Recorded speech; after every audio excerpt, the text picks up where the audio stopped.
নমস্কার বন্ধুরা, আজ আমি আপনাদের সাথে শেয়ার করছি লোটে মাছের ঝুরি রেসিপি। তার জন্য কিছুটা পরিমাণ আলু কেটে নিয়েছি, কিছুটা পরিমাণ পেঁয়াজ কেটে নিয়েছি, কিছুটা লঙ্কা নিয়েছি আর কিছুটা ধনেপাতা নিয়েছি। কড়াইয়ে তেল গরম করে তার মধ্যে কেটে রাখা আলুগুলো নুন হলুদ দিয়ে ভেজে নেব।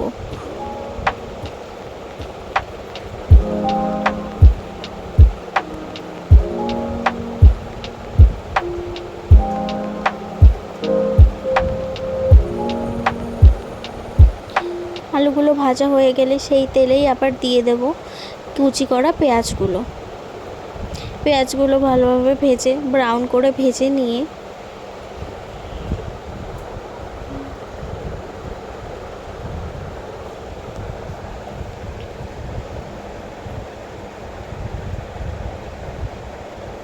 তার মধ্যে দিয়ে দেব লঙ্কা আর আদা রসুনের পেস্ট।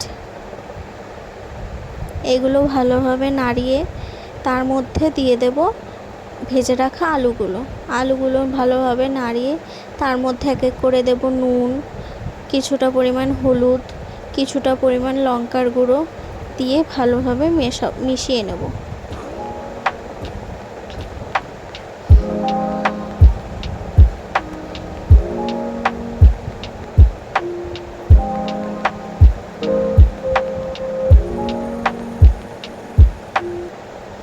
ভালোভাবে মেশানো হয়ে গেলে এবার তার মধ্যে লোটে মাছগুলো দিয়ে দেব। লোটে মাছগুলো দিয়ে ভালোভাবে নাড়িয়ে যাতে লোটে মাছের মধ্যে মশলাগুলো ঢোকে ভালোভাবে নাড়িয়ে নেব।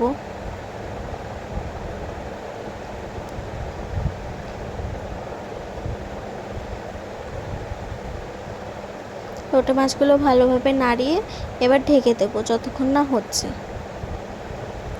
এবার দেখুন ভালোভাবে ঢেকে দেওয়ার পর অনেকক্ষণ ধরে মাঝে মাঝে কিছুক্ষণ আপনারা উঠিয়ে নাড়িয়ে নেবেন, দেখবেন যাতে লেগে না যায়। এবার হয়ে গেলে ওপর দিয়ে ধনেপাতা দিয়ে রেডি আমাদের লোটে মাছের ঝুরি রেসিপি।